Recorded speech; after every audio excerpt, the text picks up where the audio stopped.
আমাকেও দেখা যায়। হুম,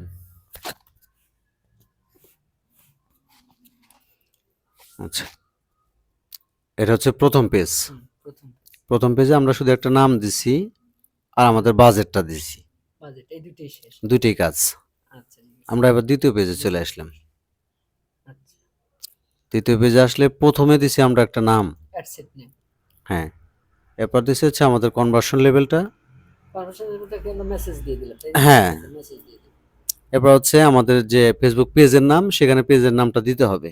এই যে যদি না আসবে না সাধারণত আসবে না তো, তখন যদি আসে তো আসলোই, না আসলে অবশ্যই পেজের নাম দিতে হবে। আচ্ছা পেজের নামটা দিয়ে দিলে আসবে। আচ্ছা হ্যাঁ, তারপরে আর এখানে সচরাচর আরেকটা কথা আছে, এই কনভার্সন যেহেতু আমরা ওয়েবসাইট দেই নাই, না প্রথমে একবার মনে আছে কিনা যে আপনি কিন্তু ওয়েবসাইট দেন নাই, সেন্ড মেসেজ। হ্যাঁ সেন্ড মেসেজ। হ্যাঁ, তো এমন হতে পারে যে এখানে আপনার যখন ওখানে সেন্ড মেসেজ ওয়েবসাইট দিবেন, হতে পারে তখন এটা চেঞ্জিং হয়, এখানে ওয়েবসাইটের লিঙ্ক চাইবে। এটাই কম বেশি হবে, আর কিছু না। আচ্ছা আমরা এইখানে আমরা প্রথম পেজে যাই আমরা কি ওই কনভার্সন ই করছি শুধু নাম আর ইটা করলাম না বাজেটটা করলাম হ্যাঁ, না? না আমার বাজেটে আবারও দেখেন, এই ভিডিও আপনার কাছে যাবে, এই যে ভিডিওটা আমি করতেছি এখন, এটা আপনার কাছে যাবে। আচ্ছা ঠিক আছে থ্যাংক তো ইউ। আচ্ছা তাহলে এখানে আমরা দ্বিতীয় পেজে চলে আসলাম, আসলে আর একটা নাম, তারপর হচ্ছে কনভার্সন লেভেলটা, এরপর হচ্ছে ফেসবুক পেজের নাম। আচ্ছা আচ্ছা, তারপর হচ্ছে আমাদের কস্ট পার উপরের রেজাল্ট। একটা গেল না এই যে এটা এটা তো প্ল্যাটফর্ম, আমরা কি কি জিনিস বাদ দিয়ে দিছি, ও অর্থাৎ ইনস্টাগ্রামে দেখাবো না, হোয়াটসঅ্যাপেও আমরা দেখাবো না। আচ্ছা, এরপর হচ্ছে কস্ট পার রেজাল্ট গোল। আমরা কস্ট পার রেজাল্ট গোল বলতে বোঝা হচ্ছে আমাদের লক্ষ্যটা পূরণ করা, আমরা কোন লক্ষ্যে অ্যাডস ক্যাম্পেইন করতেছি। যদি সেলস দেই, একটা সেলস হলে একটা কনভার্সন হইলো, এই যে। এখানে কোনো এডিট করার দরকার নেই। না, আচ্ছা ঠিক আছে। কিন্তু এখানে বোঝার জিনিস হলো, আমরা যদি অন্যান্য খাতে দেই, যেমন ধরেন আমি চাচ্ছি যে আমি ওয়েবসাইটে আরো লোক ভিজিট করুক, আমার ওয়েবসাইটটা ভিজিট করানোর জন্য যদি দেই, তাহলে কি maximum number of link click হবে, এই যে।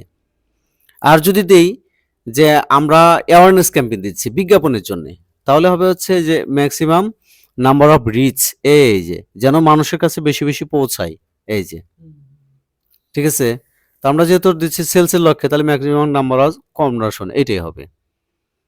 আচ্ছা, এরপর আসতেছে আমাদের date, select date, start date, end date. হুম। বাজেট শিডিউল এখানে আর কিছু দিলাম না না? না, এরপর হচ্ছে লোকেশনের কাজ, তারপর হচ্ছে আমাদের বয়সের কাজ, হুম। এরপর তারপরে হচ্ছে জেন্ডারের কাজ, বয়সের কাজ, তারপর হচ্ছে জেন্ডারের কাজ। এই পেজে আর খুব সম্ভবত কাজ নাই, আচ্ছা আর তেমন আর কাজ নাই। নেই। আমরা অ্যাড কপিতে চলে আসি। অ্যাড এখন করতে আসলে এখানে প্রথমে একটা নাম, আমাদের ফেসবুক পেজের নাম, হুম, এই যে।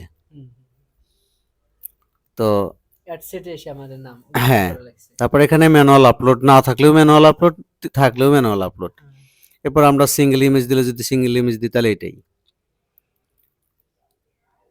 এরপর